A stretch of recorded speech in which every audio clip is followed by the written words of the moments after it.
இந்த வீடியோவை தான் ரொம்ப நாளா தேடினேன். இது சிரிப்பதற்காக மட்டுமல்ல, சிந்திப்பதற்காகவும் தான். அரசியல்ல எத்தனையோ தலைவர்கள் இருக்காங்க.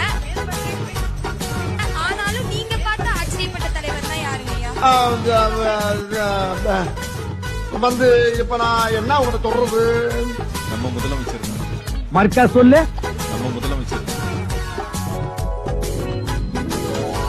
அம்மா, தாங்கள் மட்டும் பிறக்கவில்லை என்றால் தமிழ்நாடு கொள்ளைக்காடாக, ஆம் கோபாலபுரம் கொள்ளைக்காடாக ஆகியிருக்கும். மர்க்கா சொல்லு. நம்ம முதலமைச்சர் தான்.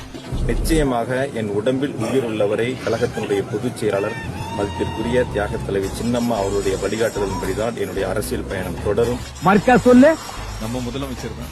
அண்ணன் டிடிவி அவர்கள் தங்களுடைய முதலமைச்சராக ஆட்சி பொறுப்பை ஏற்பார்கள். இல்லை, நான் இந்த அரங்கத்திலே தூக்கிலே தொங்குகிறேன், தூக்கிலே தொங்குகிறேன், தூக்கிலே தொங்குகிறேன். பெரிய சோழர் பரம்பரை.